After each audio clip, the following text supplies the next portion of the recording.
last question about New Adventures of BBC Books. McGann's Doctor. Not a lot of frame reference on television. You've got obviously all the continuity, the faction paradox stuff and the grandfather paradox and things like that, which has been established in the books. I don't think Big Finish were up and running with the McGann season when he did Avalon. No, I don't. No, I mean, how did you write the McGann Doctor? Did you draw on the continuity of the BBC books, or? Not very much. I must confess, I was bad about that. You do get a feeling for how an actor plays things, and this is one of the skills, to be able to look at an actor playing a part and kind of soak it up and be able to put it out again. My wife always says that when we come out of watching a movie, I'll be acting like the main character. Casino Royale was fantastic in that respect, but no, you do start mirroring stuff. You know, you watch Seinfeld for a while and you're all kind of wisecracky and like that, and it's one of the skills of being a writer who works in the media. Oh dear, it's getting pretentious already. I'm sorry, viewers of the future. Okay, we'll draw a line under the New Adventures for now. We'll go on to your version of The Ninth Doctor. 2003 was the 40th anniversary. BBCi webcast of Paul's story, The Scream of the Shalka, with the newly cast Dr. Richard E. Grant. How did that come about? They phoned me up. Yelena Djordjevic, the script editor on that project, had been looking around for a writer, and I think it was Gary Russell who'd sent her in my direction. I'm amazed Gary didn't grab it himself. I think probably he, I don't know, he was doing something else at the time. No, it was a pure out of the blue commission. That's the kind of phone call you really want to get, I must say. Yeah, simple as that. I was writing it for a long time before we had a Doctor cast. It was going to be Robbie Williams for a while, because the producer had met Robbie at a club and asked him, and he was up for it. And so for a week I was writing the Robbie Williams Doctor, which was I didn't really know where to start with that one. Is that serious or a silly rumor we can put on the internet later? No, that's serious. True, yes. Wow. I've never heard that one before. No. I don't think I've told it before, because I always regarded it as a secret before, but I don't think it can hurt anybody. I think that would have gotten us an awful lot of attention, you know, and he may be able to act, you know. Let me see, what else? One of the lovely things is when Russell first called me about New Who, and this was months before anything, he called me out of the blue and said, "I have terrible news." I said, "What's that?" And he said, there isn't going to be any more animated Doctor Who. I said, "Oh, okay, why are you telling me this?" He said, "Because we're bringing back live-action Doctor Who." And, you know, I was leaping up and down within 30 seconds about this terrible news. But it's typical of the man that he thought about how I might feel about this news first. That I think I might have thought this was a bad thing because I had this big investment in animated Who. Yeah, that's him all over. And he said, and, you know, if you're not careful, well, you know, bye. And so I spent months then wondering how careful I had to be and what I was supposed to know. And we gradually realised this is such a Terence Dicks anecdote. You know, this is an anecdote that has been polished and done hundreds of times to different audiences. I hope you haven't heard it before.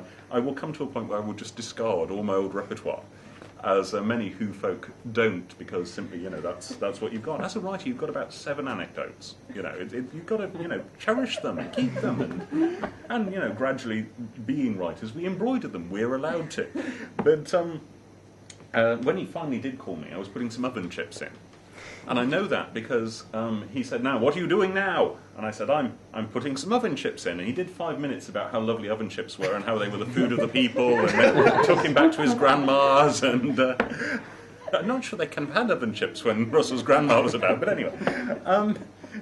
And he said, "I do this because I want you to remember, this is the call you've been waiting for all your life. Come and work with me on Doctor Who."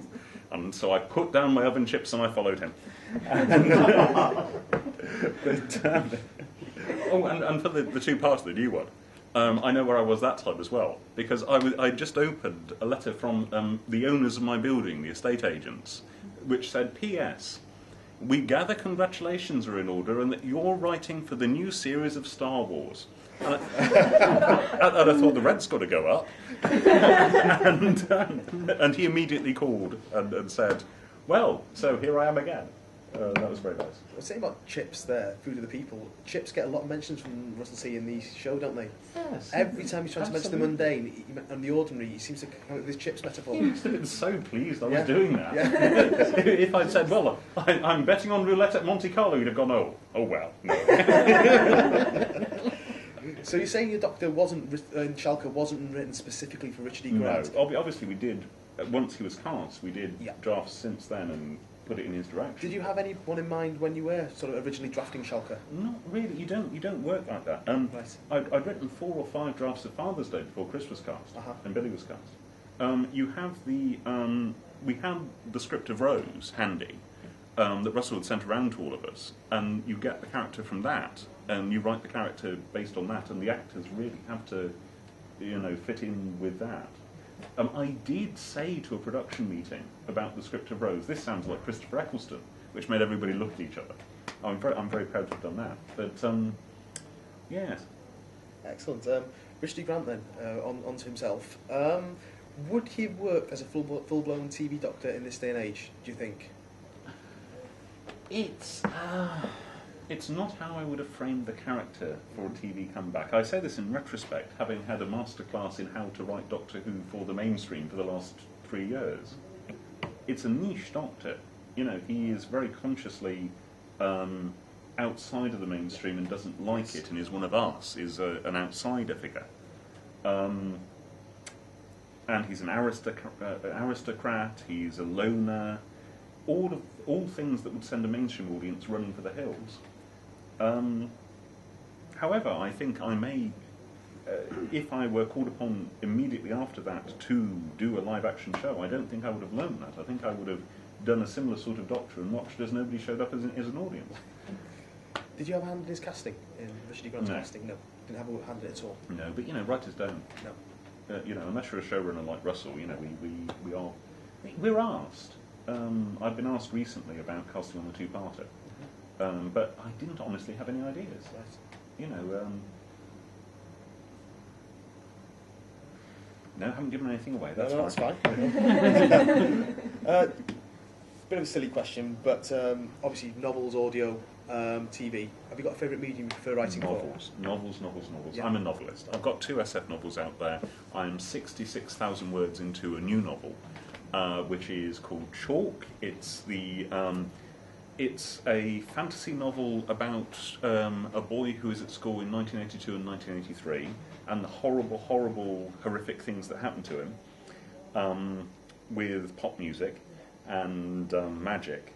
And I'm really looking forward to... I'm kind of, at the moment, taking a break from writing other people's TV shows to finish this, because I have a wonderful new prose agent. Can I tell a story about my new prose agent? Whatever you like, Paul. Okay. My new prose agent, his name is Simon Kavanagh, and he is a tremendous chap. He's at the top of his field. I have 2 agents. I have a TV agent and I have a prose agent, and it's like having 2 different personal trainers. They both want me to work just for them and not for the other guy. And so they both keep getting me work, and they both keep insisting I do that work and not the other work. And this is great, because I keep getting work, and I'm worked an awful lot. That's the ideal state for a writer. But I went to Worldcon in Glasgow, because I'm very much an SF, a print SF reader and writer. This is sort of how I see myself. I'm an SF novelist who kind of lucked out and had a career working in television. I've said recently that apart from my own show and Doctor Who, that's it. I'm not going to do any more telly. I want to concentrate on, getting myself some books out there. But of course, the exception is always Doctor Who, because it's Russell and because it's Doctor Who. As many times as he asks me, I will be there for that. But anyway, so I'm at this Glasgow SF convention. It's Lent, so I've given up alcohol for 40 days. And that comes to an end at midnight, halfway through this convention. And they've got a real ale bar. So I get back to this real ale bar just after midnight thinking, they'll all have gone to bed, they'll have closed up the bar. And my agent is standing there in a pink spangly cowboy hat with 5 pints of real ale lined up along the bar. He had his hands behind his back and he said, "Paul, make a wish." I said, "Oh, world peace." And he produced a children's electronic fairy wand, which he waved in a circle, hit a button, it went bling. So there we are, world peace. Now, I related this on my blog, Paul Cornell's House of Awkwardness. Do go and have a look. And I got a response, a comment from somebody who said, "I was at that convention. I think I met this man. I went up to him and said, 'You're that chap who gets 6-figure advances for novels, aren't you? Can you make me the new David Gemmell?' And he produced this who's a big-time fantasy author, he produced this magic wand, and he waved it a bit, and then he said, 'Oh dear, it seems to be broken.'" Which is Simon all over. So, yeah, that's my anecdote about how lovely my agent is. Sorry, what was the question? Oh, the question was about your favourite, the medium for writing. Oh, you say you're a novelist through and through. Although I'm really loving comics. I mean, that's the other major thing right now. Yeah, can you tell us about your comics? Yeah. 2 New Year's Eves ago, I made myself a little list of New Year's resolutions, things I was definitely going to do. Because I'd had a year really when nothing was happening and we were starting to eat gruel, and my wife was saying, "You know, I think you should sell something now." And so I decided. New novel, own TV show, 1 issue at least of an American comic book. And last week I got my 1 issue of an American comic book. I'm writing this 6-issue miniseries for Marvel. Because Mark Miller, the comic writer, saw Father's Day, really liked it, emailed me saying, "Would you like to work for Marvel Comics?" Another one of these wonderful emails out of the blue.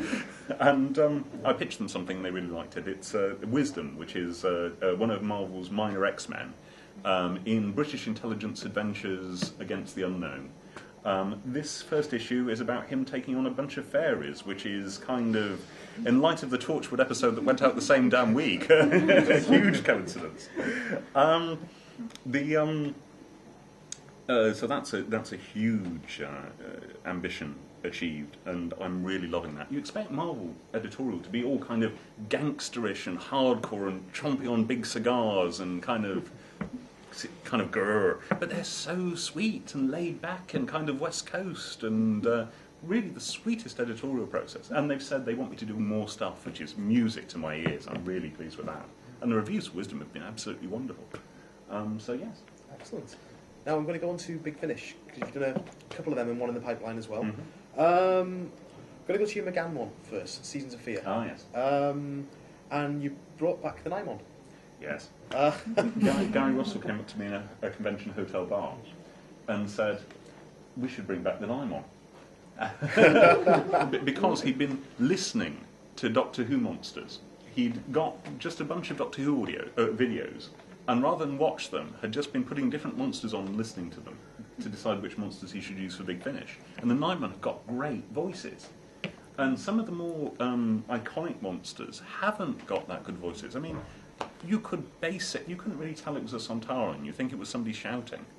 And so, Nymon, good voices. Good voices. And on the occasion of the recording, the actor actually went into a cupboard and shouted from inside it to provide the Nymon voice. So we're all sitting there in the studio, and there's the cupboard, and there's like, "We will baby," coming from inside. So was the story originally pitched with Nymon, or was that something that they... yes, hugely. It was pitched with Nymon. From the outset. Okay, and now... Nymon from the outset. Excellent. Was it decided, though, not to play them for laughs and to play them quite straight compared to their... Absolutely, because this is part of the New Adventures trope, that when you've got a silly monster, you want to reinvent them and do something. Yeah. And, when you watch The Horns of Nymon, there's a really interesting science fictional idea at the heart of that they don't really play. And, I just love the idea of these, because if you can, plonk black holes across the cosmos, travel via them, and infest things like a swarm of locusts, the technology to do that gives you the power to do virtually anything. It's godlike. And so I wanted to do the full power Nymon. And we dropped so many Horns of Nymon references into the episodes before they arrived, and people didn't see them because you kind of write off the silly villains. You don't, register them as part of the canon, if you like. Yeah, because I remember when I knew it was coming out of the Nymon, I thought I was expecting full-blown, your weakling scum, you brazen hussy, the whole lot. We do a weakling scum, and we do a great journey of life. But we don't do a braided pussy. Don't do a braided So, yeah, the other one you've done, Shadow of the Scourge. Absolutely terrifying.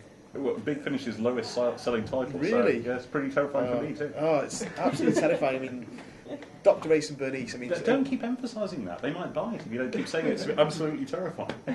Okay, it's not scary at all. Play to your children, no.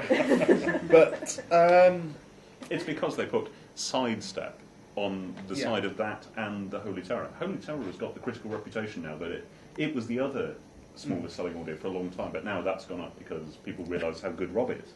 But Scourge still languishes there, I'm afraid. When you do your Paul Cornell thing, you put them through the ringer in it. They get absolutely mashed in that. Are we going to see them again on a Big Finish, Dr. Ace and Benny? It would be nice, but I don't know of any plans. Right. I think the Sidestep thing really scared them off that. Well, that's such a shame, because I think it really, really worked. And it's, like I say, I've got to say again, terrifying. And there's something about Sylvester and Bernice, the voices do work back and forth, because he's the big cosmic player of games and she keeps puncturing his bubble. Yeah. And Sylvester really loved doing that script. We had a tremendous time in the Moat House, and we spent 20 minutes sitting there talking about the nature of depression and what the Scourge were. And I think Sylvester puts in one of his best performances in there. Yeah, it's very, very good. So quite quiet, loud sort of performance. And then Ace getting her eardrums bursting. Going back to novelisations now, going on to the new series. Obviously there's no Target style novelisations now of the new series. If there were, again, hypothetical situation, if there were, which story from the 2 seasons we've seen so far, apart from your own, would you like to novelise and why? Ooh.